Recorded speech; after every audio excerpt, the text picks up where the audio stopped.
A finales de agosto de 1996, cuando tenía solo 19 años, llegué a casa y encontré a mi madre sentada en la mesa de la cocina.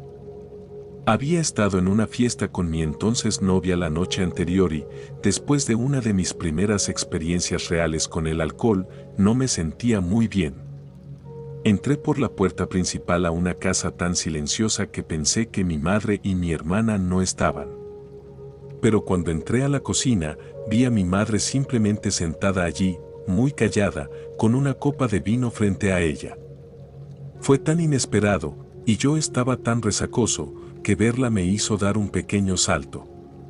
Pero esa sensación de sorpresa rápidamente fue reemplazada por una de temor. Mamá nunca bebía durante el día, y nunca se sentaba en la mesa de la cocina en silencio así. Y muy probablemente empecé a sospechar que me esperaba una muy mala noticia. Me pidió que me sentara, y cuando lo hice, me dijo que mi papá se había ido, y que no iba a volver. Le pregunté si se había ido significaba que estaba muerto.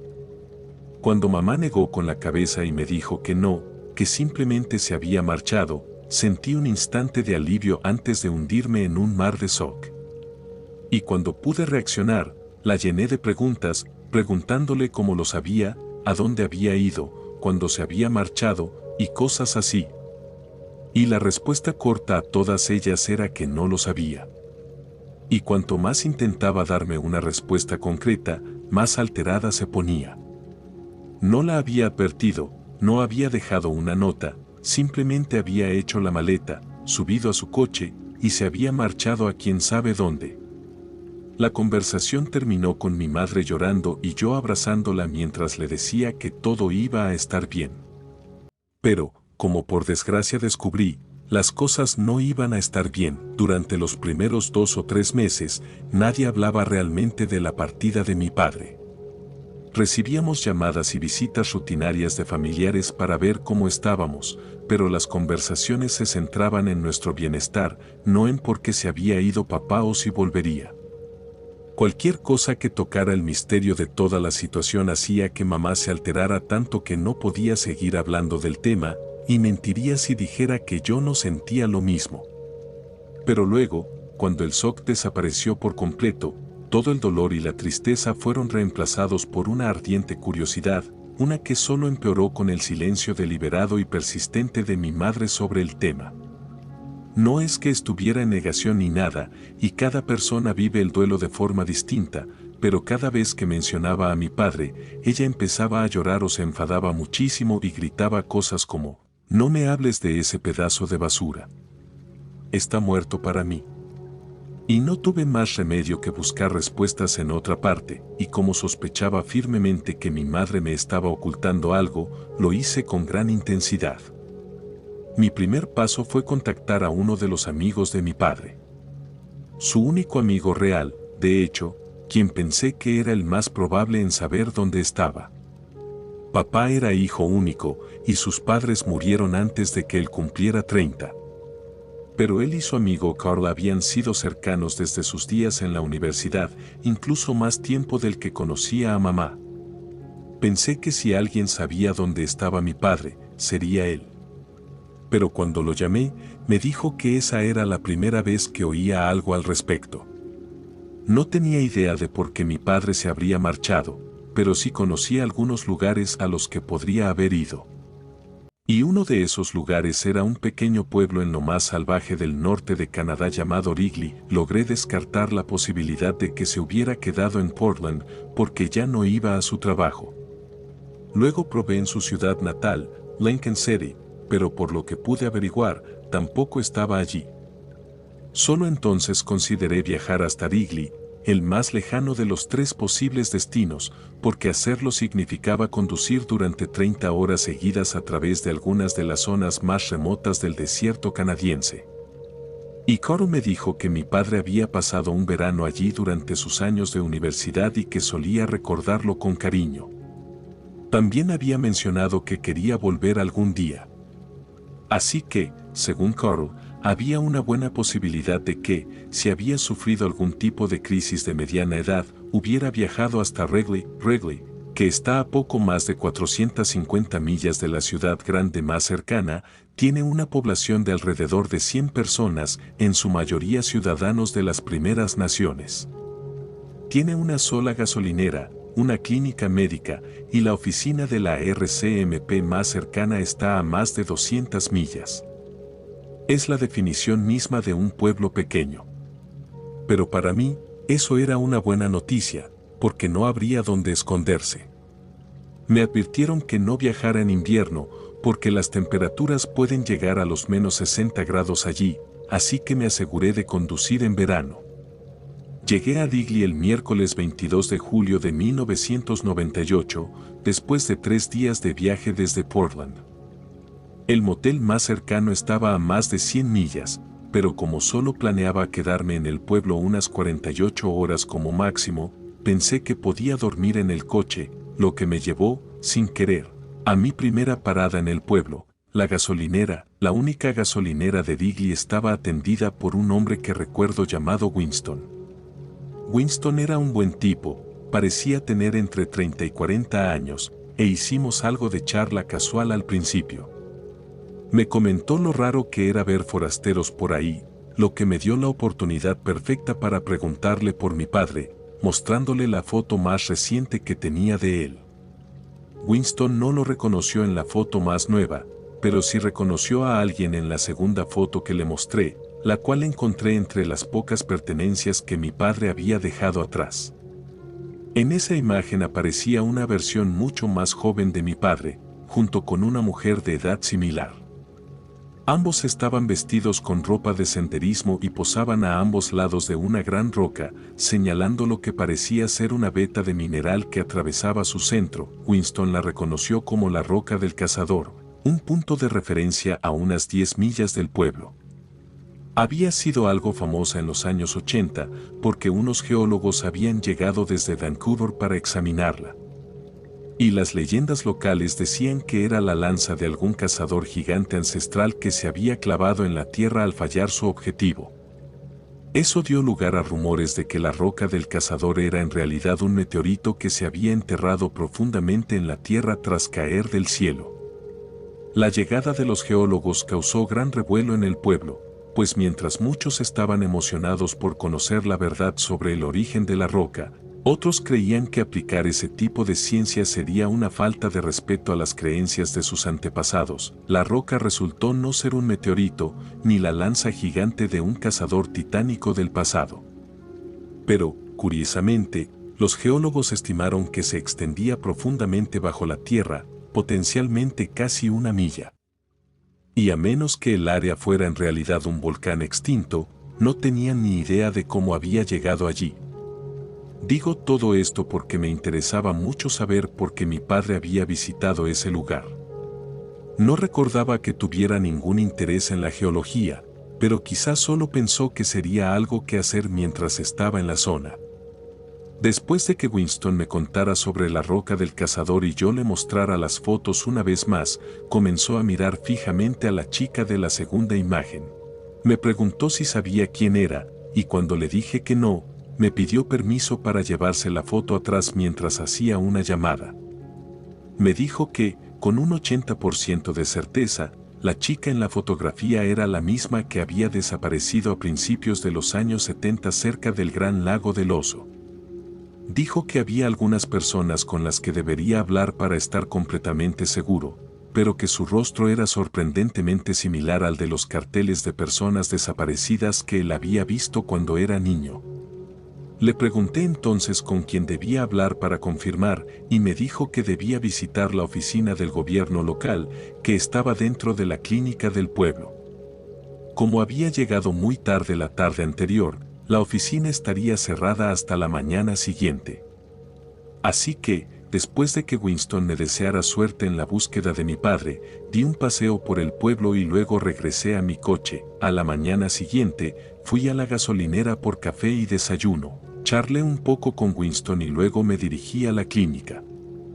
Allí conocí a Irwin, jefe de la Primera Nación Psaki. Y aunque sonaba como un título grandioso, me dijo que a veces se sentía más como un simple oficinista y que su título era casi puramente ceremonial. Era un hombre amable y generoso, y desde el momento en que lo conocí supe que estaría dispuesto a ayudarme.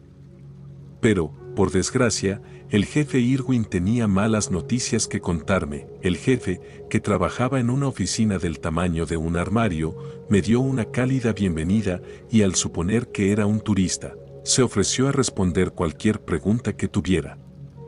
Incluso se ofreció a conseguirme un guía que me llevara por toda la zona en un todoterreno para ver sus tierras tribales desde la comodidad del asiento del pasajero.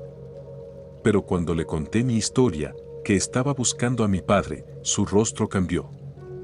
Luego, cuando le mostré la segunda foto, la de lo que yo asumía eran sus días universitarios, nunca olvidaré cómo reaccionó el jefe. Pasó de estar sonriente a tener una expresión tan fría que casi me asustó. Y simplemente dijo, creo que tú y yo deberíamos hablar en mi oficina. Puede sonar morboso para algunos, pero yo estaba emocionado. Claramente sabía algo valioso. Exactamente lo que había conducido más de 1500 millas para descubrir. Pero lo que me dijo levantó muchas más preguntas de las que respondió. El jefe Irwin me contó que la chica de la foto se llamaba Susan Culver, una estudiante graduada de la Universidad de King's que desapareció en el verano de 1973. Pero luego señaló a mi padre y me dijo que había sido uno de los posibles sospechosos arrestados por la RCMP y que había sido interrogado en relación con la desaparición de Susan Culver, no una, sino 2 veces. Obviamente, todo eso fue muy impactante. Y sí, quizás suene extraño, pero para mí era progreso. Avance real por primera vez en 18 meses. Donde quiera que había ido, a quien quiera que había recurrido, todo habían sido callejones sin salida. Así que, incluso si era una mala noticia que mi padre pudiera haber sido sospechoso de asesinato, seguía siendo algo concreto, algo a lo que aferrarme, lo que me dio una idea de por qué pudo haberse marchado. Quiero decir, piénsalo. Estás en la universidad. Te vas a Canadá para unas vacaciones de senderismo en verano, conoces a una chica, tal vez te enamoras, pero esa chica termina desapareciendo, y tú eres uno de los sospechosos. Eso sería suficiente para arruinarle la vida a cualquiera. Quiero decir, siempre y cuando no hayas sido la causa de su desaparición.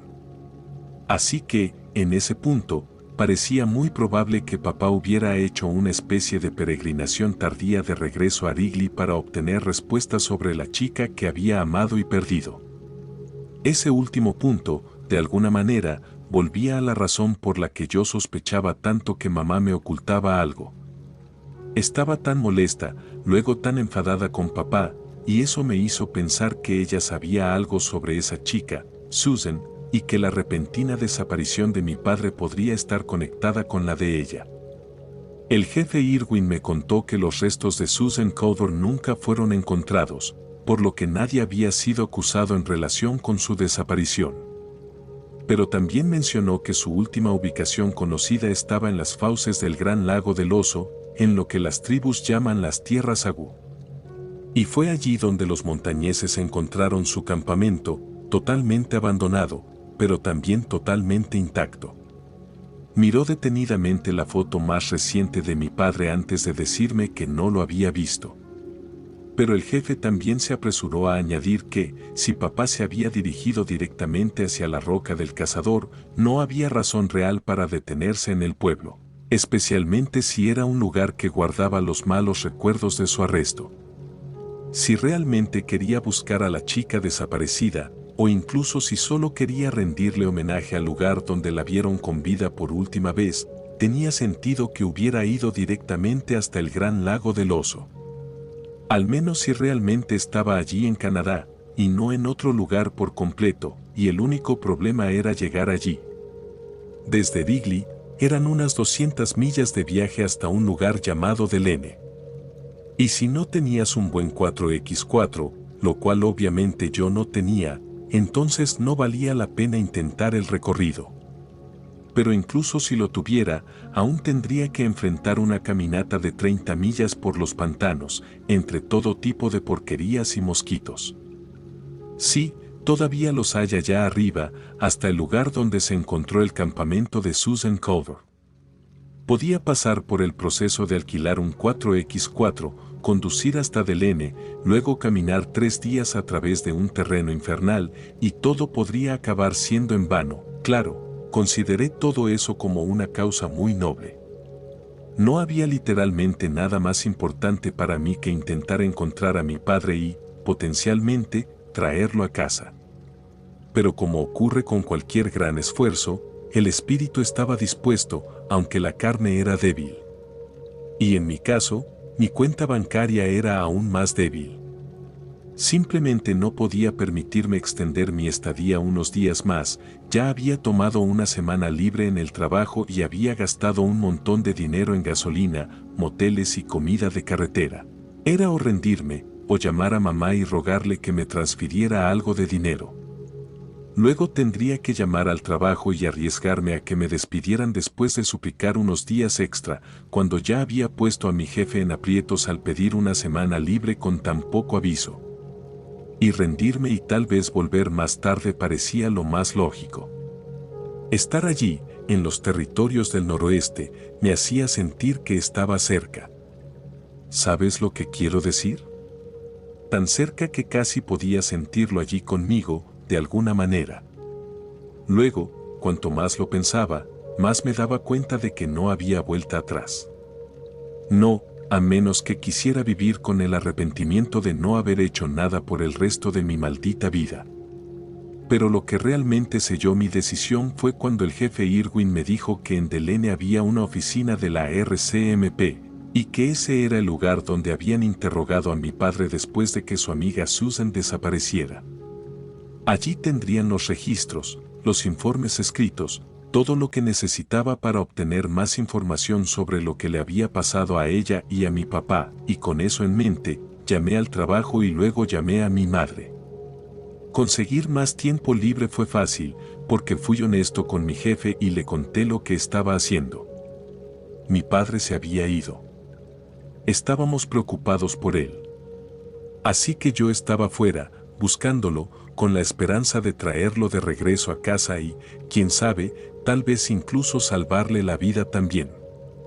Y con eso, mi jefe dijo, tómate todo el tiempo que necesites. Mamá, en cambio, no fue tan fácil de convencer. No sabía dónde estaba ni lo que estaba haciendo. Así que cuando la llamé y le informé de la situación, no le gustó nada. Al principio, a pesar de lo que estaba haciendo, se negó a enviarme dinero y me dijo que regresara a casa de inmediato. Tuve que discutir con ella durante casi media hora seguida usando el teléfono de la oficina de la gasolinera de Wrigley antes de que finalmente cediera y aceptara enviarme algo de dinero. Mentiría si dijera que no fue una conversación emotiva por momentos y estaré eternamente agradecido con el viejo Winston por darme privacidad durante esa llamada.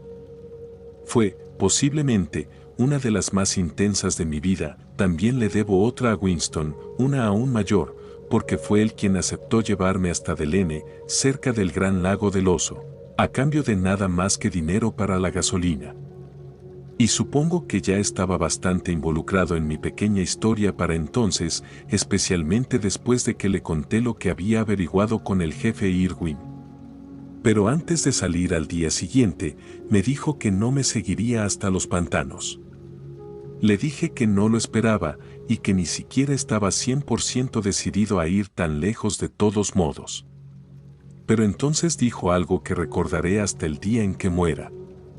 Me preguntó, si tu padre está buscando a la chica, y tú estás buscándolo a él, ¿quién va a salir a buscarte a ti? ¿Has pensado en eso alguna vez?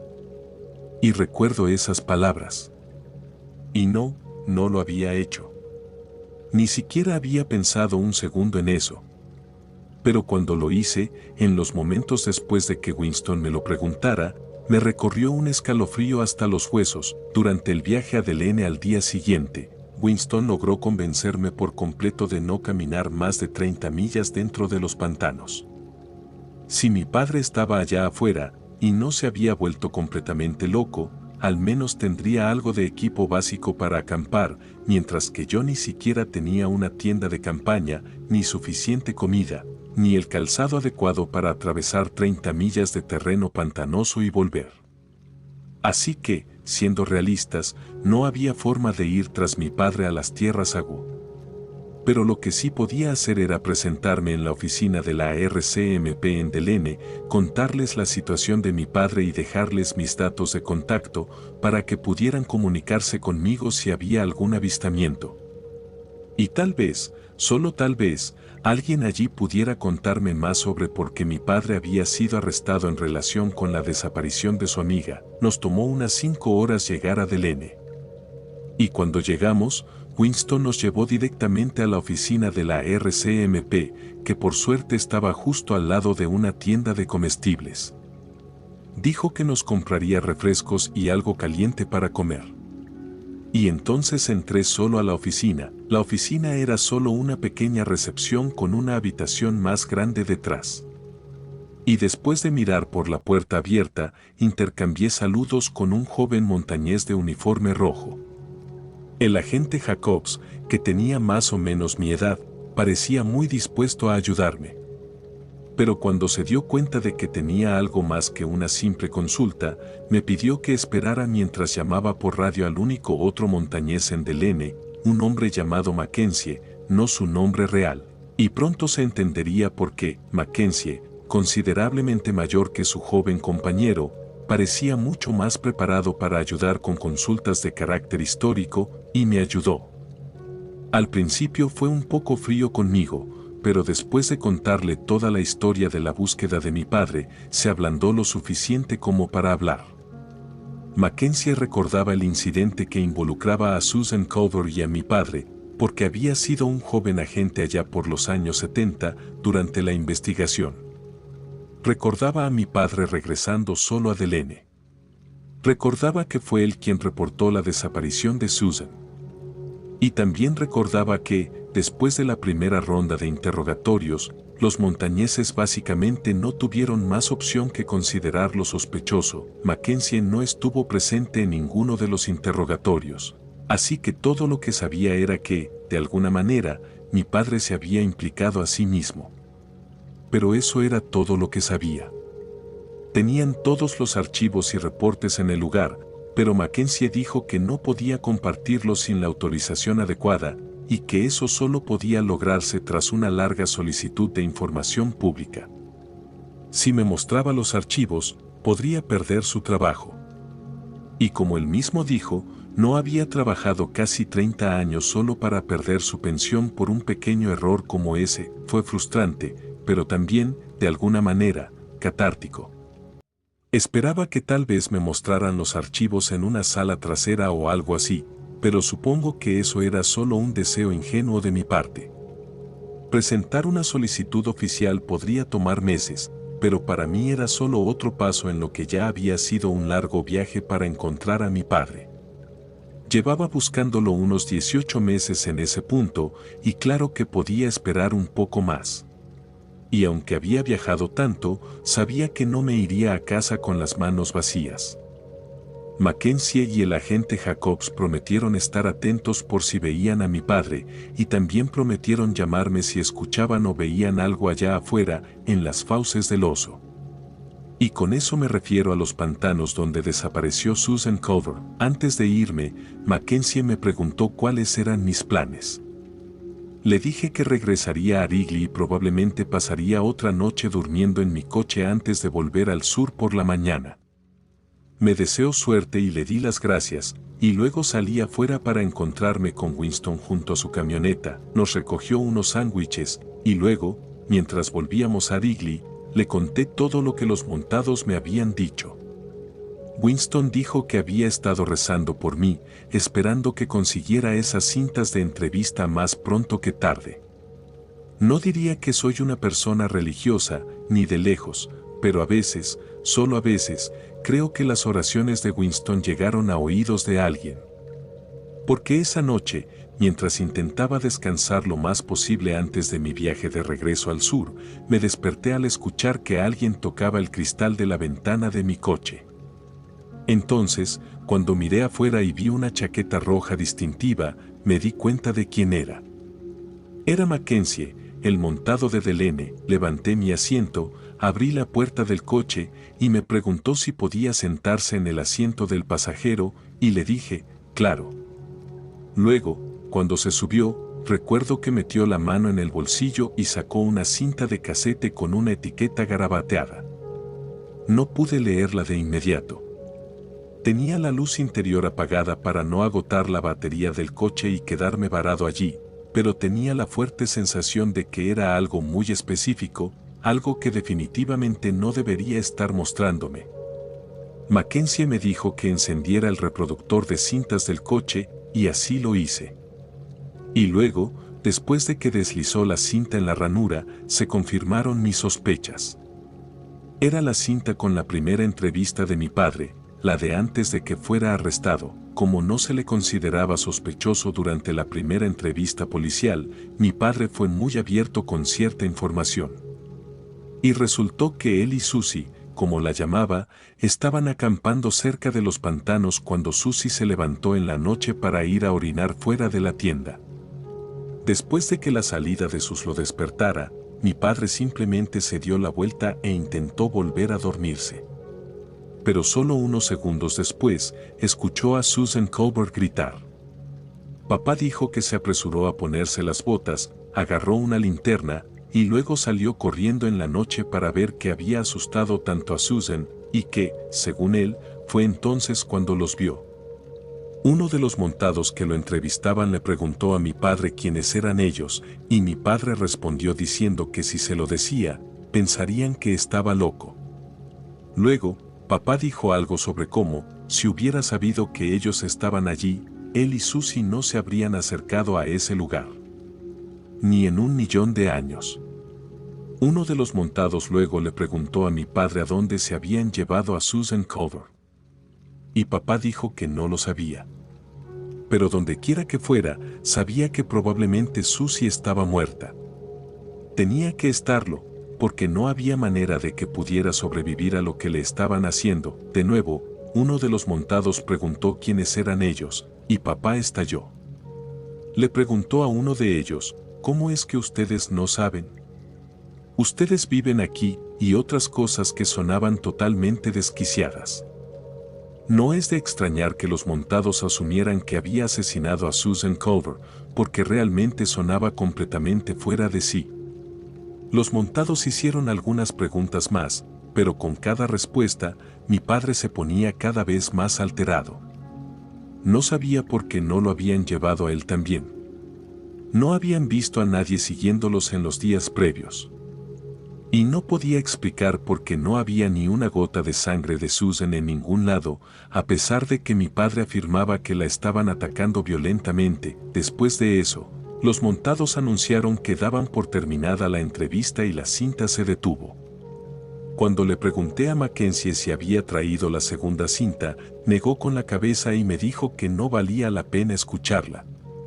Y, basándome en lo que mi padre había dicho durante su primera entrevista, los montados lo arrestaron bajo sospecha del asesinato de Susan Colbert. Recuerda, mi padre dijo que sabía con certeza que ella estaba muerta, pero luego lo sometieron a una segunda ronda de interrogatorios. La razón por la que no valía la pena escucharla era porque mi padre se cerró completamente con los dos montados que le hacían preguntas. Cuando pensó que podían, al menos, creer parcialmente su historia, mi padre hablaba mucho. Pero una vez que se dio cuenta de que era un sospechoso de asesinato, hizo lo más inteligente y no dijo una sola palabra hasta que fue liberado por falta de pruebas. Mackenzie dijo que, después de ser liberado, mi padre dejó la ciudad, pero la búsqueda de Susan Colbert continuó durante otros 10 días. El equipo de búsqueda y rescate encontró el campamento que ella había compartido con mi padre, pero no encontraron ningún rastro de la chica. Ni ropa, ni sangre, ni restos humanos. Y el esfuerzo de búsqueda fue finalmente cancelado, y muchos años después, sus padres la declararon muerta por algún tipo de motivo legal, y fue eliminada del registro de personas desaparecidas en Canadá. Pero según Mackenzie, había algo en los archivos que llamó su atención. En un momento, hacia el final de la búsqueda, un perro del equipo de búsqueda de la RCMP se escapó y nunca más fue visto. Y la desaparición del perro provocó una nueva operación de búsqueda y rescate, una especie de búsqueda dentro de la búsqueda principal. Los montados buscaron por todas partes a este sabueso desaparecido, así como a Susie Covert, pero nunca encontraron a ninguno de los dos. Mackenzie dijo que la desaparición del perro se atribuyó finalmente a un riesgo operativo, se lamentó y luego fue reemplazado. Pero él pensaba que había mucho más que eso, que no se trataba simplemente de un perro que se emocionó demasiado y luego se ahogó en un pantano. Recuerda, nunca encontraron el cuerpo de Susan ni los restos de ese perro. En ese caso, ¿a dónde demonios se fueron? Mackenzie terminó diciendo que, en su opinión, mi padre y Susie Colbert se habían topado con algún tipo de sitio ilícito, ya sea de marihuana, amapolas de opio, o tal vez ambos. Y se apresuró a agregar que no tenía absolutamente ninguna prueba de esa teoría. Pero muy pocas cosas explican algunos de los comentarios que mi padre hizo durante esa primera entrevista. Después de que le expresé mi gratitud por traerme la cinta, Mackenzie se fue y me dejó con un sueño inquieto. Fue extraño escuchar a mi padre tan joven, aunque sonaba mucho como yo cada vez que escuchaba mi propia voz grabada. Pero obviamente, eso no fue lo que más me impactó esa noche. Fue lo que dijo durante esa primera entrevista, junto con como lo dijo. Ahora, conduciendo de regreso, tenía estos extraños sentimientos mezclados de tristeza y miedo. Nunca me había sentido tan cerca de encontrar a mi padre. Y al mismo tiempo, nunca se había sentido tan distante. Toda su vida, probablemente había estado lidiando con las secuelas de lo que ocurrió allá en los territorios del noroeste. Y no puedo hablar por mi madre, porque todavía no sé hasta qué punto sabía todo esto. Pero personalmente, no tenía ni idea. Y eso fue hace casi 2 años, y en el momento en que escribo esto, ahora es abril del año 2000, todavía no estoy más cerca de descubrir toda la verdad sobre la desaparición de mi padre. Pero hoy en día, tengo una idea mucho mejor de dónde buscar. Y ahora que puedo valerme por mí mismo en una caminata en solitario, creo que estoy casi listo para ir a buscarlo. Planeo regresar a Delene en verano, posiblemente en junio, y me aseguraré de escribir todo lo que encuentre. No sé cuántos de ustedes leerán esto realmente, pero no me importa. Esto es bueno para mi cordura, y cuando descubra algo más, este será el primer lugar donde lo publicaré. Imagino que publicaré otro blog en unos meses. Y si no lo hago, es porque encontré a mi padre o porque pasó otra cosa. Supongo que solo tendremos que esperar y ver. Music. El noviembre pasado, salí de la autopista hacia una gasolinera con 2 bombas en medio de la nada, alrededor de la 1:30 de la madrugada. Supongo que estaba medio aturdido de lo cansado que estaba, porque mientras acercaba mi coche a la bomba, todo parecía tan normal como podía ser. Mis ojos estaban fijos en el medidor mientras llenaba el tanque, haciendo mi mejor esfuerzo para no pasarme ni un centavo de los $30, así que solo cuando caminé hasta la caseta para pagar, noté que algo no estaba bien. Lo primero que me llamó la atención fue que no había nadie atendiendo el lugar. Al principio solo esperé, pensando que el empleado había ido al baño o algo por el estilo. Pero luego, mientras empezaba a mirar alrededor, me di cuenta de que el conductor del coche que estaba en la bomba frente a mí también había desaparecido. No estaba en su coche, y tampoco dentro de la tienda de conveniencia. Mi primer pensamiento fue que el conductor y el encargado de la gasolinera debían estar ambos en la parte trasera de la tienda, supongo. Sentí un escalofrío momentáneo, pensando que tal vez había interrumpido un robo o algo así, y de repente dudé en tocar el vidrio o llamar por ayuda. Recuerdo que me di la vuelta para mirar el coche estacionado frente a mí y pensé, si es un Honda, me largo de aquí. Pero me pareció que era un Serie 3 del 2011. Ahora, si no sabes de coches, los Hondas son fáciles de robar. Los BMW, en cambio, no tanto. Y aunque eso no descartaba completamente la posibilidad de que hubiera un robo en curso, me tranquilizó lo suficiente como para empezar a golpear el vidrio y preguntar si había alguien allí. Toqué una vez, luego dos, y después de la tercera vez que golpeé el cristal en varios minutos, me di cuenta de que algo muy inusual estaba ocurriendo. Mi primer impulso fue probar la puerta de la tienda de conveniencia. Estoy bastante seguro de que debía estar cerrada, pero cuando empujé, la puerta se abrió de par en par. Caminé hasta el mostrador llamando, «Hola», todo el tiempo. Y luego, pensando que podría haber una emergencia médica, salté el mostrador y eché un vistazo por la parte trasera de la tienda. Había un baño, un almacén y una pequeña oficina, pero las tres estaban abiertas y vacías. Entonces, y solo entonces, me di cuenta de que toda la gasolinera estaba completamente desierta. Revisé la parte trasera solo para estar seguro, pero ya me imaginaba que no habría nadie allí. Y una vez que estuve 100% seguro de que algo muy raro estaba pasando, saqué mi teléfono y me preparé para marcar al 911. Todavía no estaba completamente seguro de qué hacer, así que volví a decir hola mucho más fuerte. Y cuando no obtuve respuesta, llamé a la policía. Pude notar que, al principio, la operadora pensó que yo era solo un cliente molesto porque el empleado no estaba cuando lo necesitaba. Pero una vez que le expliqué bien que literalmente no había nadie en todo el lugar ni en los alrededores, empezó a tomar mi llamada más en serio. Me preguntó dónde estaba y cuando se lo dije, me preguntó si parecía que había habido un robo. Recuerdo que le respondí, ¿cómo demonios voy a saberlo? Pero ella explicó que si había ocurrido un robo recientemente, el empleado podría seguir escondido en algún lugar. Sentí una punzada de frustración, porque, como dije, ya había revisado prácticamente todos los lugares, excepto el contenedor de basura al costado de la gasolinera. Y mientras regresaba desde la autopista buscando señales de vida, justo pasé junto a él y se me ocurrió abrirlo. Quería poder decirle a la operadora, listo, incluso revisé el contenedor de basura de la estación. Definitivamente no hay nadie aquí, señora. Pero cuando abrí el contenedor, ahí estaban, solo alcancé a ver un instante de lo que había dentro antes de soltar la tapa y retroceder como si estuviera frente a algo radiactivo. Pero un instante fue suficiente.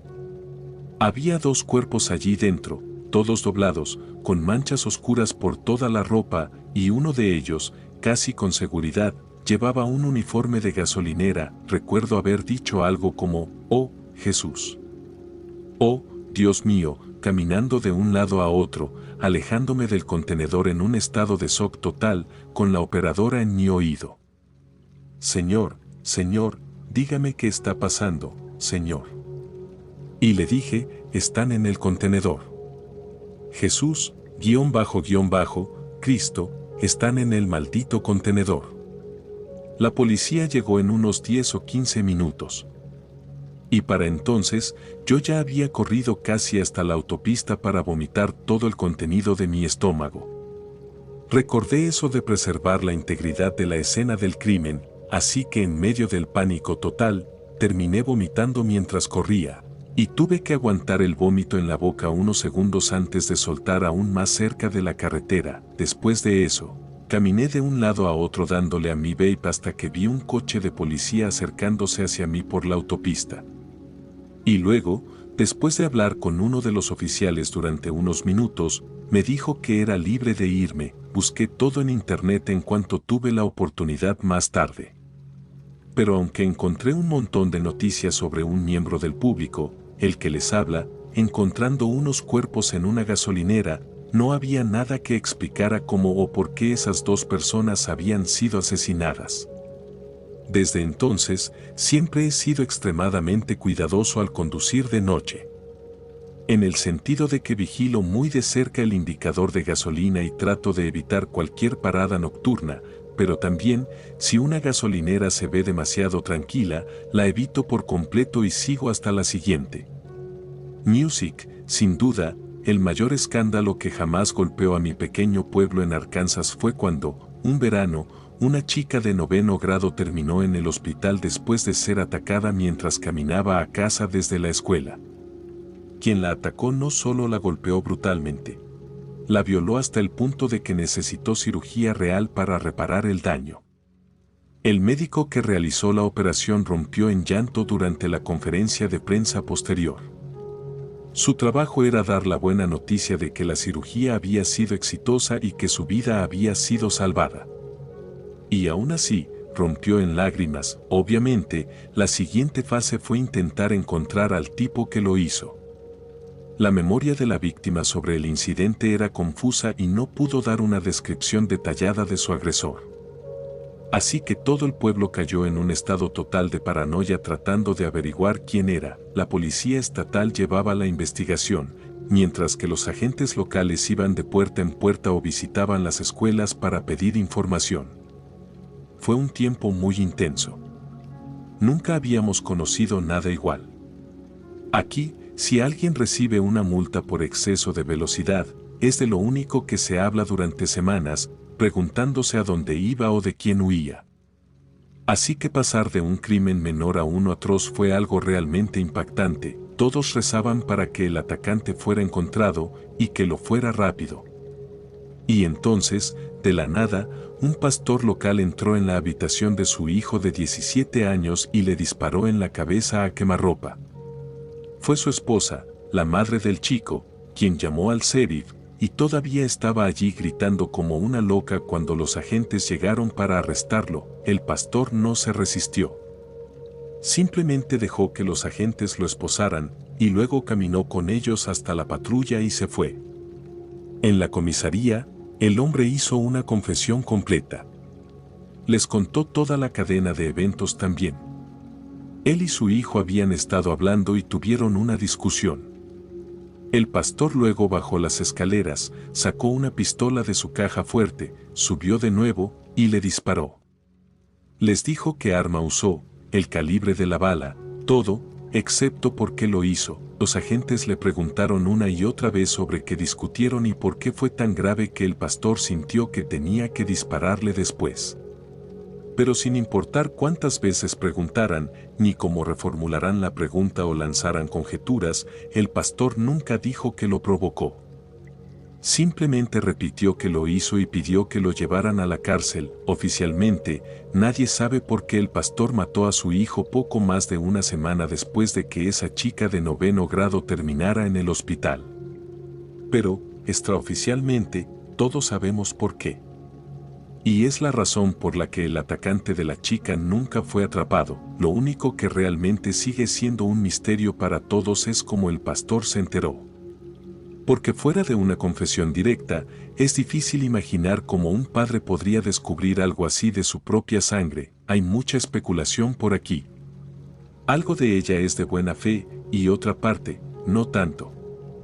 Pero tampoco parece molestar a la gente que nunca se sepa cómo el pastor descubrió que su hijo fue quien atacó a esa chica de 9º grado.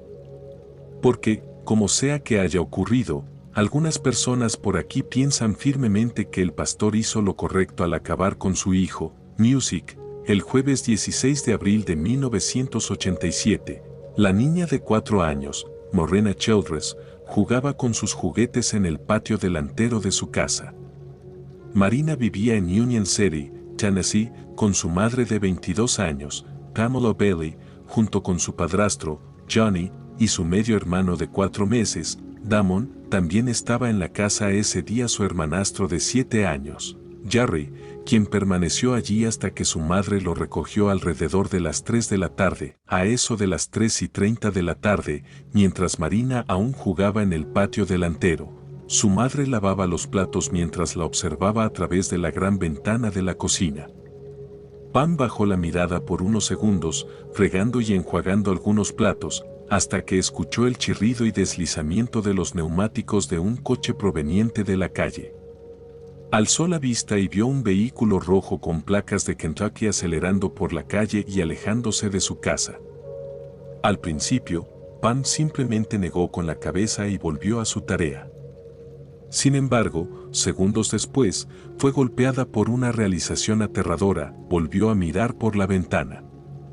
Luego, con el pánico asfixiándola en el pecho, salió corriendo al patio delantero para descubrir que la pequeña Marina no estaba por ninguna parte. Tras una frenética búsqueda por los alrededores, Pamela corrió a contactar a la policía.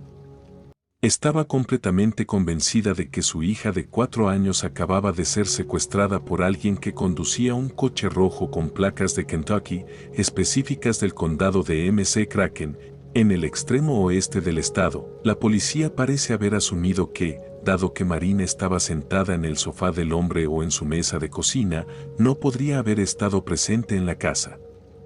Sin embargo, su búsqueda parece haber sido superficial.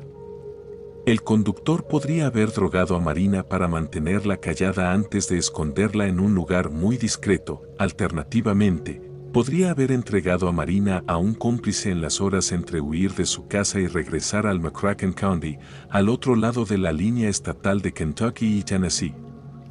Es completamente posible que Pamela estuviera en connivencia con este conductor misterioso y tomara una decisión calculada para confundir y frustrar cualquier investigación posterior al afirmar que ella había sido la asesina de su hija. Pero si ese fuera el caso, ¿por qué organizar el secuestro de su hija en primer lugar, si Pam, de 22 años, creía que era demasiado joven para ser madre a tiempo completo? Fácilmente podría haber puesto a su hija en adopción, pero eso habría venido con cierto estigma, una sensación de que se había rendido. Sin embargo, organizar la desaparición de Marina, especialmente si sucedía durante un breve lapso en su atención habitual, la dejaría libre de culpa. Pero, ¿y si Pam tenía un poco más que ganar que solo su libertad, y si mintió sobre el destino de su hija para ocultar una ganancia personal inmensa, y si Pamela Belli vendió a su hija? Entre 1924 y 1960, una mujer de Memphis llamada Georgia Tan robó y vendió hasta 5,000 niños diferentes. Operando bajo la cobertura de su puesto en el Tennessee Children's Home Society, Tan organizó que los niños fueran adoptados a cambio de grandes sumas de dinero. No realizó verificaciones de antecedentes a las personas a las que vendía los niños, lo que significa que existe una buena posibilidad de que vendiera deliberadamente a los niños a personas que explotarían su trabajo o su inocencia. Tan cobraba entre 700 pesos y 10,000 pesos, y durante un discurso en 1944 tuvo la audacia de acusar a otras agencias de adopción de traficar con niños vulnerables para obtener ganancias. Increíblemente, un niño robado y vendido por Georgia Tan creció hasta convertirse en un nombre muy conocido. Nacido como Fred Phillips, el bebé fue vendido a Kathleen y Richard Fleer en algún momento a principios de 1949 o 1950, quienes luego se establecieron en el estado de Minnesota antes de cambiar el nombre del niño a Richard. El niño creció siendo un atleta y, a principios de la década de 1970, estaba en camino de convertirse en el estiloso, perfilado, viajando en limusina, volando en jet, robando besos y negociando como un verdadero hijo de su madre, Rec, el Nature Buffler.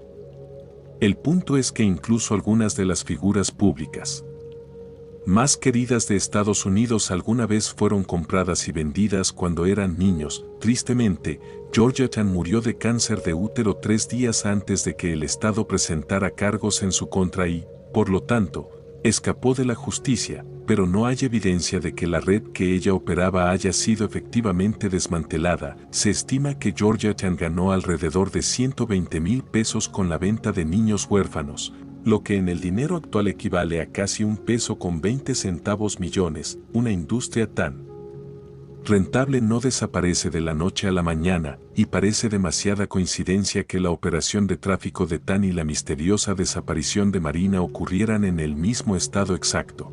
Si me pusieras una pistola en la cabeza y me pidieras señalar el estado de Idaho en un mapa, te diría que aprietes el gatillo, y nunca estaré convencido de que Kalamazoo sea un lugar real hasta que lo vea por mí mismo.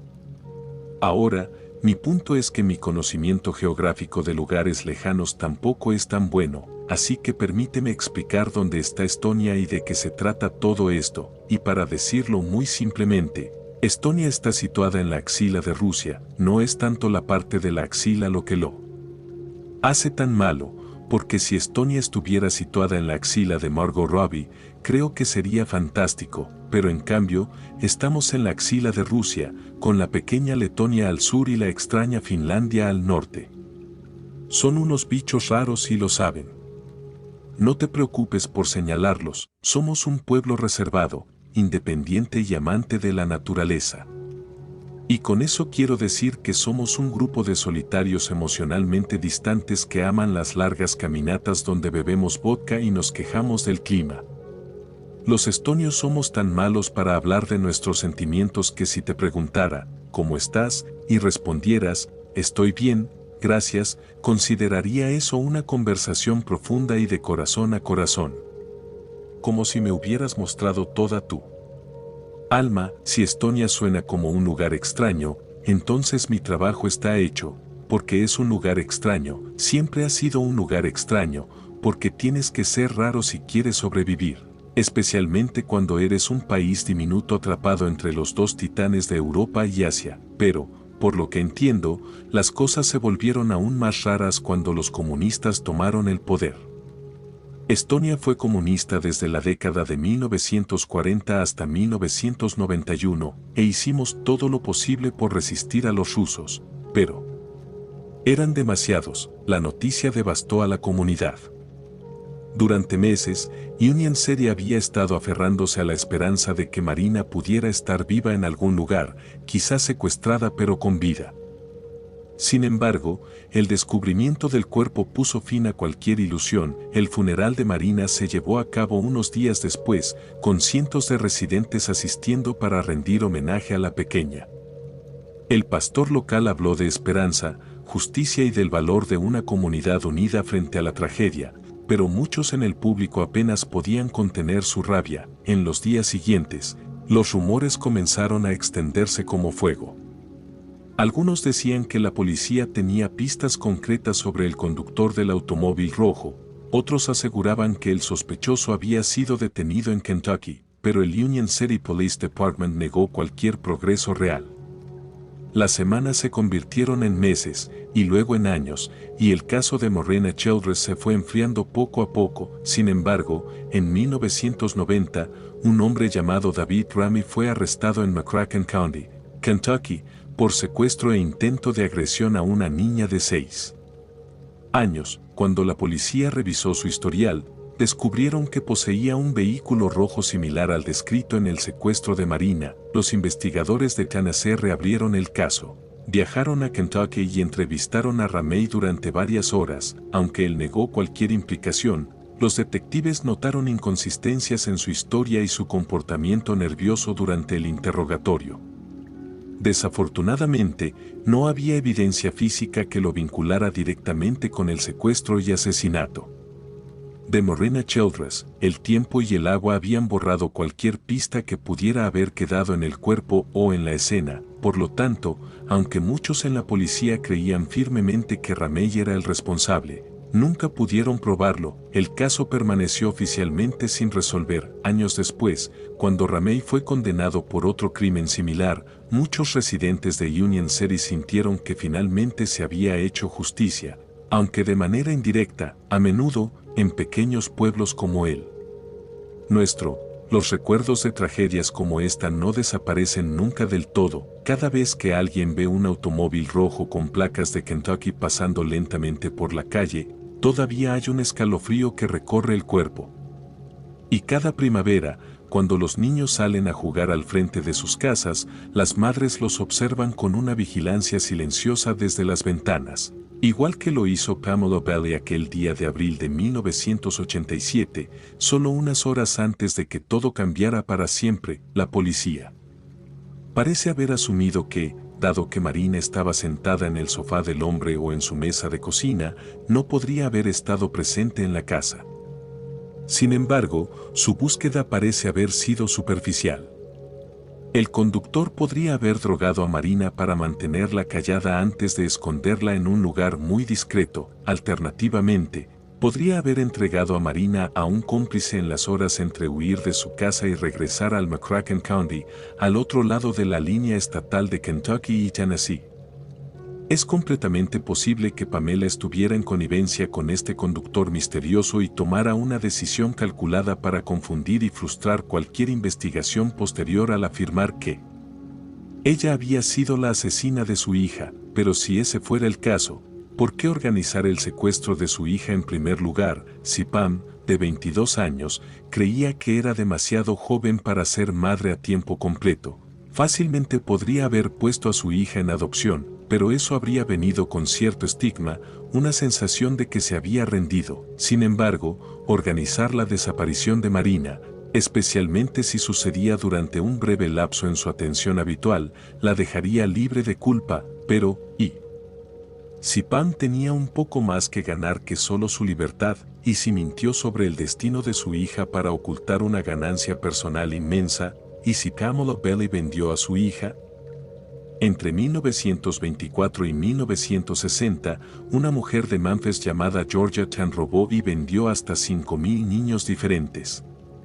Operando bajo la cobertura de su puesto en el Tennessee Children's Home Society, Tan organizó que los niños fueran adoptados a cambio de grandes sumas de dinero. No realizó verificaciones de antecedentes a las personas a las que vendía los niños, lo que significa que existe una buena posibilidad de que vendiera deliberadamente a los niños a personas que explotarían su trabajo o su inocencia.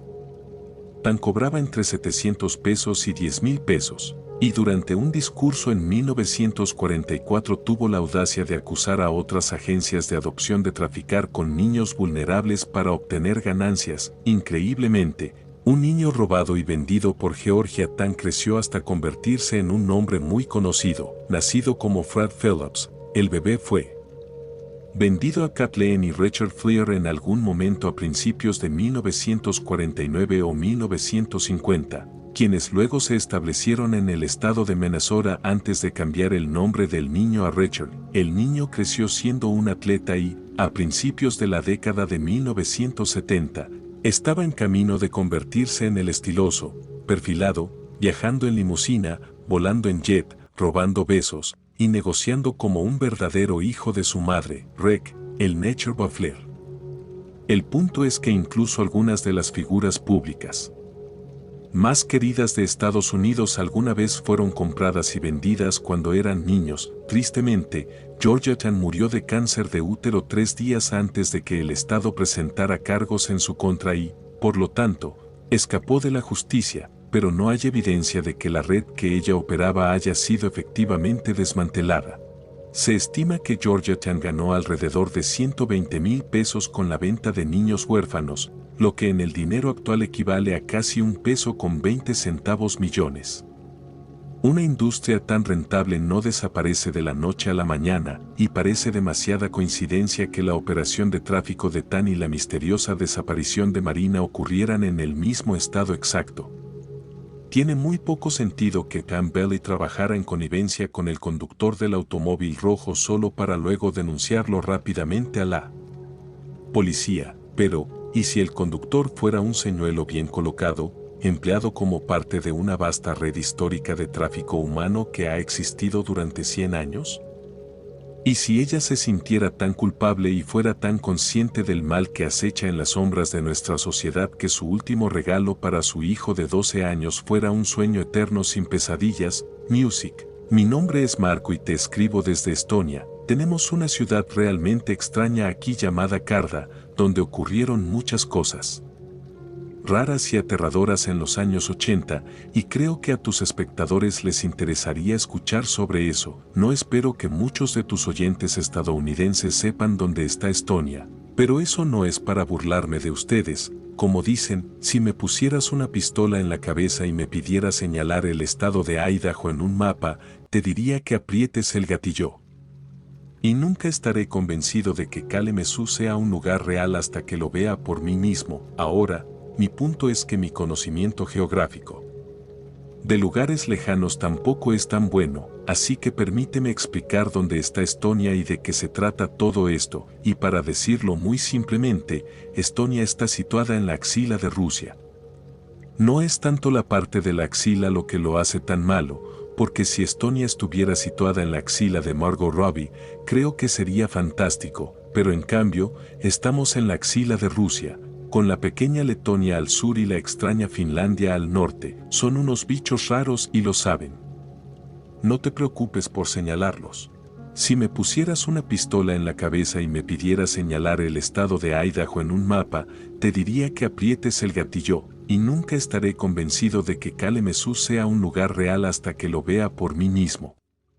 Ahora, mi punto es que mi conocimiento geográfico de lugares lejanos tampoco es tan bueno, así que permíteme explicar dónde está Estonia y de qué se trata todo esto, y para decirlo muy simplemente, Estonia está situada en la axila de Rusia, no es tanto la parte de la axila lo que lo hace tan malo, porque si Estonia estuviera situada en la axila de Margot Robbie, creo que sería fantástico, pero en cambio, estamos en la axila de Rusia, con la pequeña Letonia al sur y la extraña Finlandia al norte.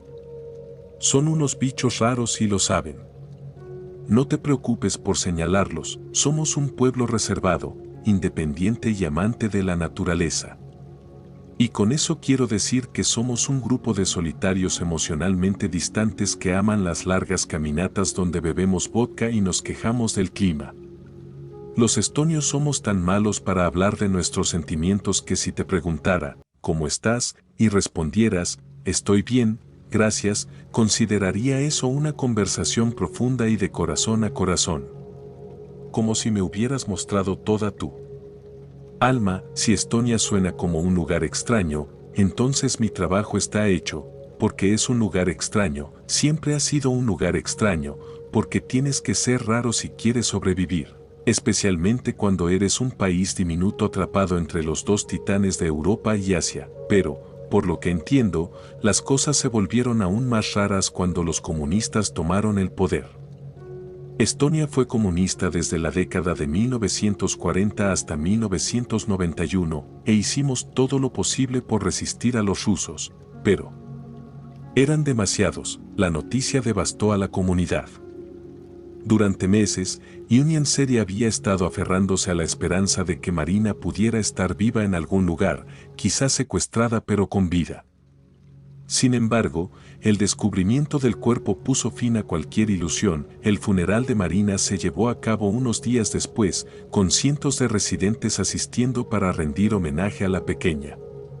El pastor local habló de esperanza, justicia y del valor de una comunidad unida frente a la tragedia, pero muchos en el público apenas podían contener su rabia. En los días siguientes, los rumores comenzaron a extenderse como fuego.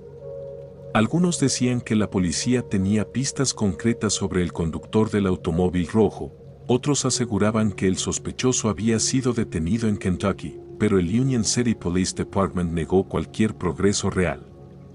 Las semanas se convirtieron en meses, y luego en años, y el caso de Morena Childress se fue enfriando poco a poco. Sin embargo, en 1990, un hombre llamado David Ramey fue arrestado en McCracken County, Kentucky, por secuestro e intento de agresión a una niña de 6 años. Cuando la policía revisó su historial, descubrieron que poseía un vehículo rojo similar al descrito en el secuestro de Marina. Los investigadores de Tennessee reabrieron el caso.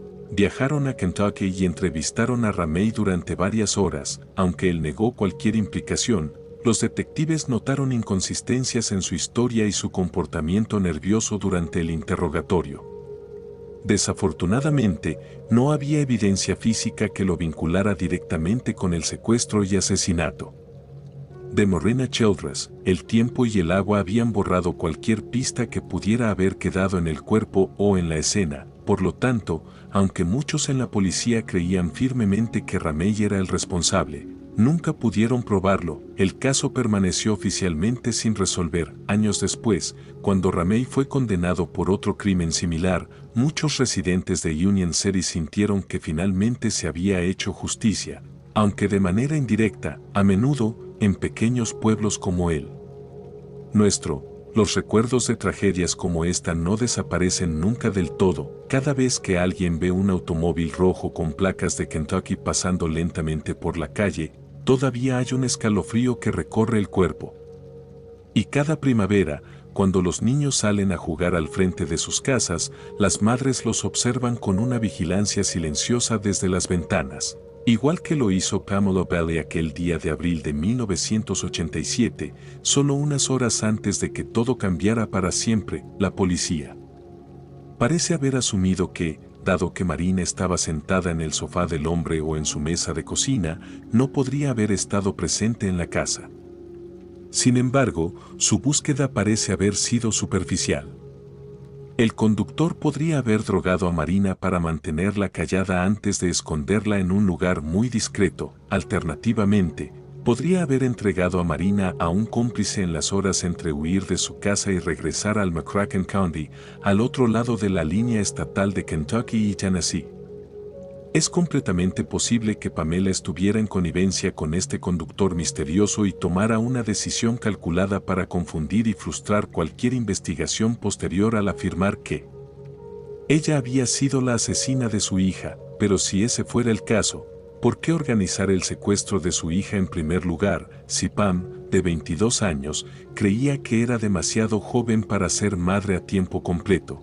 Fácilmente podría haber puesto a su hija en adopción, pero eso habría venido con cierto estigma, una sensación de que se había rendido. Sin embargo, organizar la desaparición de Marina, especialmente si sucedía durante un breve lapso en su atención habitual, la dejaría libre de culpa, pero, ¿y si Pam tenía un poco más que ganar que solo su libertad, y si mintió sobre el destino de su hija para ocultar una ganancia personal inmensa, y si Pamela Bailey vendió a su hija?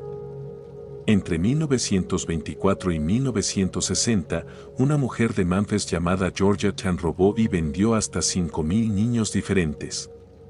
Operando bajo la cobertura de su puesto en el Tennessee Children's Home Society, Tan organizó que los niños fueran adoptados a cambio de grandes sumas de dinero. No realizó verificaciones de antecedentes a las personas a las que vendía los niños, lo que significa que existe una buena posibilidad de que vendiera deliberadamente a los niños a personas que explotarían su trabajo o su inocencia. Tan cobraba entre 700 pesos y 10,000 pesos. Y durante un discurso en 1944 tuvo la audacia de acusar a otras agencias de adopción de traficar con niños vulnerables para obtener ganancias. Increíblemente, un niño robado y vendido por Georgia Tan creció hasta convertirse en un nombre muy conocido. Nacido como Fred Phillips, el bebé fue vendido a Kathleen y Richard Fleer en algún momento a principios de 1949 o 1950. Quienes luego se establecieron en el estado de Minnesota antes de cambiar el nombre del niño a Richard. El niño creció siendo un atleta y, a principios de la década de 1970, estaba en camino de convertirse en el estiloso, perfilado, viajando en limusina, volando en jet, robando besos, y negociando como un verdadero hijo de su madre, Rick, el Nature Buffler. El punto es que incluso algunas de las figuras públicas más queridas de Estados Unidos alguna vez fueron compradas y vendidas cuando eran niños. Tristemente, Georgia Tan murió de cáncer de útero 3 días antes de que el Estado presentara cargos en su contra y, por lo tanto, escapó de la justicia, pero no hay evidencia de que la red que ella operaba haya sido efectivamente desmantelada. Somos un pueblo reservado, independiente y amante de la naturaleza, y con eso quiero decir que somos un grupo de solitarios emocionalmente distantes que aman las largas caminatas donde bebemos vodka y nos quejamos del clima. Los estonios somos tan malos para hablar de nuestros sentimientos que si te preguntara, ¿cómo estás?, y respondieras, estoy bien, gracias, consideraría eso una conversación profunda y de corazón a corazón. Como si me hubieras mostrado toda tu alma. Si Estonia suena como un lugar extraño, entonces mi trabajo está hecho, porque es un lugar extraño, siempre ha sido un lugar extraño, porque tienes que ser raro si quieres sobrevivir, especialmente cuando eres un país diminuto atrapado entre los dos titanes de Europa y Asia, pero, por lo que entiendo, las cosas se volvieron aún más raras cuando los comunistas tomaron el poder. Estonia fue comunista desde la década de 1940 hasta 1991, e hicimos todo lo posible por resistir a los rusos, pero eran cuando se descubrió que la Autora era nada menos que una camarera rusa de cócteles de 16 años. Todos en Karda quedaron atónitos. Daza no tenía antecedentes de comportamiento violento o destructivo, según todos los informes, era callada, bastante popular y le iba bien en la escuela, pero ¿qué hizo que una chica de escuela bien educada y tranquila de repente quisiera volarse a sí misma y llevarse a tantas personas como fuera posible con ella?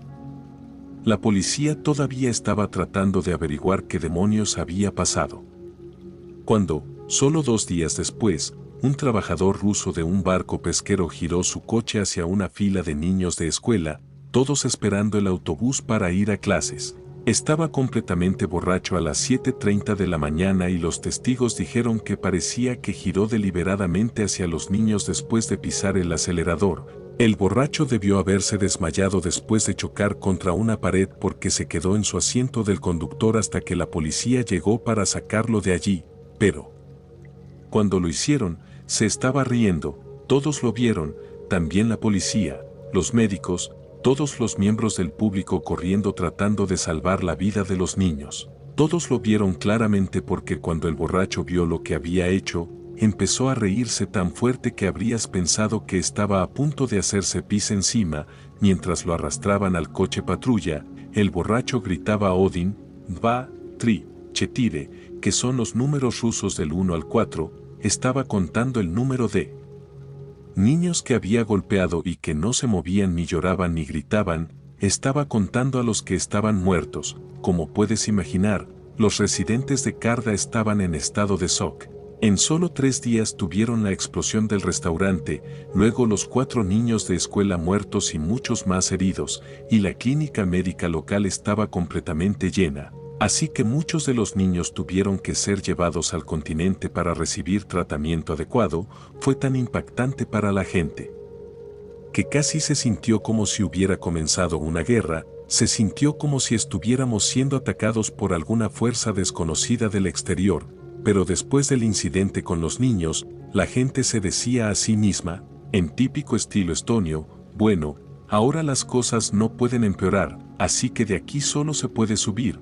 Pero luego las cosas empeoraron. Hubo un gran funeral y una vigilia celebrada por los niños de escuela que perdieron la vida la mañana en que ese borracho decidió estrellarse contra ellos. Todos en Karda asistieron, al menos casi todos, porque casi todos estaban en las calles y luego caminando juntos hacia el cementerio. Eso hizo que fuera muy fácil averiguar quién estaba y quién no estaba allí. Y cuanto más empezaba la gente a notar que una familia en particular faltaba, más empezaban a hacerse preguntas y más empezaban a preocuparse. Un pequeño grupo de personas fue entonces a comprobar cómo estaba la familia ausente solo para hacer un descubrimiento verdaderamente terrible. Un niño de apenas 11 años había convencido a su hermanita de unos 7 años para unirse a él en el asesinato de su madre y su padre. Se despertaron temprano, luego, mientras sus padres aún estaban en la cama, bajaron sigilosamente a la cocina y tomaron un par de cuchillos de cocina muy afilados. Luego subieron de nuevo al dormitorio de sus padres y les cortaron el cuello mientras dormían. Obviamente, la gente no muere solo si les cortas el cuello, especialmente si no alcanzas todos los vasos sanguíneos principales, así que en lugar de desangrarse tan rápido que fueran demasiado débiles para moverse o gritar, los padres de los niños intentaron frenéticamente tanto detener el sangrado como detener a sus hijos de atacarlos, pero tristemente, sus esfuerzos fueron en vano. Encontraron el cadáver de la madre en el baño y el del padre en la cocina abajo. Se desmayó y murió tratando de alcanzar el teléfono para llamar al 03, que en ese entonces era el número de emergencia soviético específicamente para emergencias médicas, y esto marcó el tercer incidente de asesinatos múltiples en solo una semana. Luego, en lugar de decirse entre ellos, ánimo, las cosas no pueden empeorar, la gente comenzó a preguntarse cuál sería la siguiente cosa. Pasaron de estar conmocionados y tristes, pero aún estoicos, a que casi un pánico total descendiera sobre su pueblo. La gente no dejaba que sus hijos fueran a la escuela, se negaban a ir a trabajar o a hacer cualquier cosa remotamente peligrosa. Era como si la gente estuviera convencida de que había algún tipo de maldición sobre el pueblo, lo cual obviamente no había. pero eso no importaba porque si la gente cree algo, realmente lo cree, entonces pueden actuar de maneras que nunca esperarías de ellos. Los recolectores comenzaron a devolver algunas de las cosas más valiosas y preciosas que habían guardado de los grandes cementerios hundidos de los que ganaban dinero, devolvieron metales, baratijas, todo tipo de cosas, y en medio de la noche, algunos hombres salieron de sus casas y arrojaron sus trofeos al puerto de Carda y los vieron hundirse hasta el fondo, todo con la esperanza de que eso calmara los espíritus enojados de los marineros muertos. Algunos de los pescadores, por otro lado, dejaron ofrendas en el bosque para las brujas de Ya, de quienes creían firmemente que estaban detrás de todos los horrores que estaban ocurriendo. Era como si la gran mayoría de la gente del pueblo hubiera caído víctima de una repentina y abrumadora locura colectiva, una que los hizo arremeter unos contra otros y actuar de maneras muy extrañas. Siguieron esperando y esperando que ocurriera la próxima cosa terrible, pero afortunadamente para ellos, la tormenta psíquica que flotaba sobre el pueblo finalmente se había disipado. Otra vez, no uso ese término en el sentido literal, pero para mí, es el único término que realmente se acerca a lo que ocurrió durante esa semana de 1989. Carda pasó de años y años sin ni siquiera una agresión común, y luego, en solo 7 días, una docena de personas perdieron la vida en una serie de actos de violencia sin sentido. Es casi suficiente para hacer que una persona crea en espíritus inquietos o maldiciones antiguas, pero si me preguntas, lo que hay que culpar es algo que está en nuestra programación como máquinas biológicas, líneas de código que hemos estado ejecutando desde los días en que vivíamos en cuevas y las sombras proyectaban monstruos en las paredes. Durante noches largas e inciertas. Me llamo Laura, tengo 30 y tantos y soy de Leeds, en el norte de Inglaterra. Ahora, escuché que aceptas envíos de los espectadores, así que me gustaría enviarte el mío. Solía trabajar turnos matutinos en una estación de servicio cuando estaba en la Universidad de Loughborough. Cualquier día que tenía clases por la tarde, me levantaba a las 5 de la mañana, trabajaba de 6 a 12, luego tomaba el autobús a la universidad a tiempo para mis clases de la 1, era un buen trabajo, realmente. Después de la hora punta de la mañana, las últimas 3 horas o así solían ser bastante tranquilas, y si el jefe no estaba cerca, a veces podía relajarme en la oficina y leer un libro entre atender a los clientes. Una mañana, un martes, un hombre entró a la estación de servicio que debía tener unos 40 o 50 años. Su apariencia me llamó la atención de inmediato porque cuando levanté la vista de mi libro, vi que era la viva imagen de Mark Bolan de la portada del álbum Unicorn de T-Rex. Mi padre, que en paz descanse, era un gran fanático de T-Rex y solía hojear todos sus viejos LPs cuando era niña. Siempre me quedaba fascinada por el rostro de Mark Bolan. Era un hombre tan hermoso cuando estaba vivo, pero el tipo que entró a la estación de servicio se veía como su gemelo malvado o algo así. Tenía la misma melena de cabello oscuro y rizado, los mismos ojos oscuros y cansados, pero tenía rasgos mucho más afilados y se veía extremadamente demacrado, como un esqueleto al que alguien le hubiera pegado una delgada capa de papel mojado. También vestía de manera similar, con un abrigo de piel de oveja, una camiseta rosa brillante y lo que parecían pantalones acampanados azules. Habría sido un atuendo sólido si no fuera por el lamentable estado en el que estaban sus ropas. En lugar de hacerlo lucir bien, incluso si era de un estilo muy vintage, solo lo hacían parecer raro, sucio y espeluznante. Normalmente no me preocupaba mucho por la apariencia de las personas, era una estación de servicio, no una discoteca, así que incluso Drácula podía entrar, colmillos ensangrentados y capa ondeando al viento, y no diría una palabra si solo pagaba su combustible y se iba. Y bajo esas circunstancias, creo que habría preferido que fuera Drácula quien entrara ese día en lugar del gemelo malvado de Bolan. Tomó una pinta de leche de la sección del refrigerador, se acercó al mostrador y pidió cierta cantidad de combustible en la bomba que fuera. Tomé su dinero, le di su cambio y luego le agradecí por su compra. 99 de cada 10 veces, un tipo solo diría, gracias, cariño, y luego se iría, pero el Bolan malvado se quedó junto al mostrador, me miró y luego dijo, eres una joven muy bonita, ¿verdad? Decir que se me erizó la piel sería quedarse corta, no soy buena aceptando cumplidos, lo sé, es un problema mío, pero cuando los cumplidos suenan tan grasientos y espeluznantes como los del Volan malvado, me revuelven el estómago, y lo digo en serio, no fue solo un cumplido pasajero.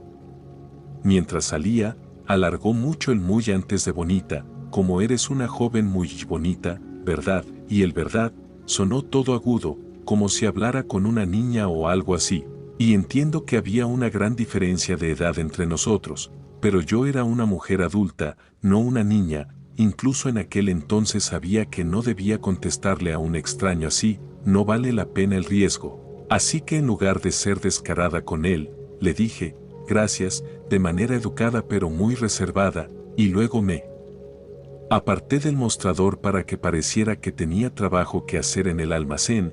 Era un truco que había usado una o dos veces, un gesto que decía, me encantaría charlar, pero el deber llama, y en la mayoría de los casos, los hombres que intentaban coquetear conmigo captaban la indirecta y volvían a sus autos, pero en el caso del Volan malvado, me di la vuelta y de inmediato preguntó, ¿a dónde vas? Con la sonrisa más amable que pude. Me di la vuelta y estaba a punto de decirle que iba al almacén a seguir con mi conteo de existencias, siempre una buena excusa, cuando dijo, no te alejes de mí, estoy tratando de hablar contigo, había solo un toque de agresión en su voz cuando lo dijo, lo suficiente para que pensara, oh, este tipo va a ser un problema, ¿verdad? Empecé a explicarle que, por mucho que me gustaría quedarme a charlar, tenía trabajo que hacer, mis palabras exactas fueron, estoy en el reloj, a lo que él respondió, bueno, soy un cliente, y luego comenzó a decirme que no solía tener la oportunidad de hablar con una chica tan bonita como yo, así que quería aprovecharla al máximo. Intenté decirle que, por mucho que apreciara el cumplido, me metería en problemas con mi jefe si no completaba mi carga de trabajo asignada. El Volan malvado simplemente desestimó mis preocupaciones y luego me dijo, yo hablaré con tu jefe si se queja. Luego, justo cuando estaba a punto de responder, me dijo, desearía ser tan bonita como tú. Sé que algunos de ustedes podrían pensar que estoy un poco llena de mí misma, usando mucho la palabra bonita, pero fue literalmente lo que él me estaba diciendo. No estoy usando todo esto para hacer una especie de alarde disimulado. Y además, ya soy mala para manejar los cumplidos, pero que un hombre adulto diga, desearía ser tan bonita como tú de una manera tan babosa y lasciva fue un nivel completamente nuevo de incomodidad para mí. Y en respuesta, lo único que se me ocurrió decir fue algo sobre lo inapropiado que era eso en un entorno profesional. Y aunque estaba segura de que sus intenciones eran pura adulación para preservarse a sí mismo, de todas formas no aprecié que comentara sobre mi apariencia. Y el tipo solo se rió, con una especie de risita corta y un resoplido, y luego me preguntó, ¿no te gusta ser bonita? Y por primera vez en nuestra conversación, no pude pensar en una respuesta, ni profesional ni sincera. Solo quería correr al almacén, cerrar la puerta de golpe y patear unas cuantas cajas de cartón fingiendo que eran el maldito saco de boxeo de Bullan, pero tenía miedo de que si lo hacía, él me siguiera. Así que, en lugar de eso, intenté mantenerme firme y repetí que no apreciaba su tono ni su pregunta. Y luego le dije que si no se iba del lugar, llamaría a la policía. Un poco más de esa agresión se filtró en su voz, y me preguntó, ¿qué, de verdad vas a llamar a la maldita policía solo porque alguien te llamó bonita? ¿Estás de broma? No quería ni involucrarme con él. Así que solo le pedí que se fuera y añadí un gracias preventivo para dejar claro mi punto. Hubo un poco más de tira y afloja, con él diciendo que era cliente y que no se iba a ir. Y luego, cuando saqué mi teléfono como para decir de verdad voy a llamar al 999, dijo esto, sabes, si yo me viera como tú, me quedaría en casa todo el día sin una sola prenda, solo mirándome en el espejo. Y hasta el día de hoy, eso sigue siendo una de las cosas más escalofriantemente repugnantes que un hombre me ha dicho. Y en ese momento, estaba tan enojada que podría haber gritado. Pero hice todo lo posible por mantener la calma y solo le pedí que se fuera otra vez. El gemelo malvado de Bolan empezó a despotricar sobre cómo necesitaba aprender a aceptar cumplidos y luego dijo que desearía recibir la mitad de la atención que yo recibía, lo cual fue algo completamente absurdo de decir porque ni siquiera me conocía.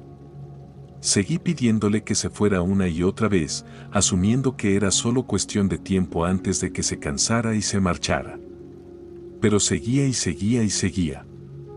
Empezó a decir algo sobre lo deprimida que estaría cuando envejeciera y perdiera mi belleza.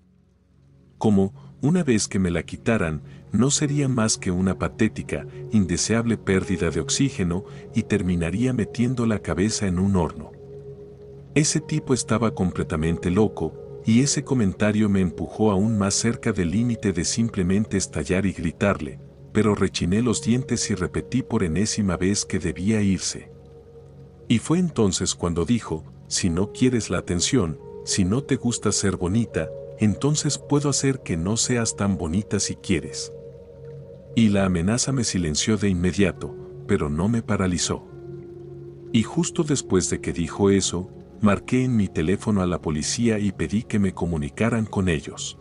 El tipo soltó una especie de risa fingida de indignación, pero luego su voz cambió casi por completo, pasó de una especie de mueca a un gruñido gutural muy profundo, dijo que si yo tenía un maldito problema por ser bonita, él podía venir al mostrador y aplastarme la cara hasta que ya no pareciera una persona. Dijo que mis amigos y mi familia no me reconocerían cuando terminara y que podía olvidarme de que algún extraño amable me llamara bonita porque sería tan fea por fuera como lo era por dentro, y para cuando me habían conectado con la policía, había un temblor en mi voz mientras empezaba a contarle a la operadora lo que estaba pasando. Fue probablemente una de las experiencias más estresantes de toda mi vida, para ser honesta, porque mientras observaba al gemelo malvado de Bolan para asegurarme de que no saltara el mostrador, y mientras no podía evitar escuchar todas las cosas horribles que estaba diciendo, tenía que concentrarme en darle toda la información necesaria a la policía. Era como una sobrecarga cerebral total, y cuanto más estresada me ponía, más alterada me sentía. Recuerdo como el tipo dijo algo como, me encantaría cortarte la cara y ponérmela. Me miraría en el espejo y me correría puesto tus malditas bragas mientras finjo que soy tú. Escuché eso, luego la operadora dijo, la policía va en camino, y entonces simplemente perdí el control.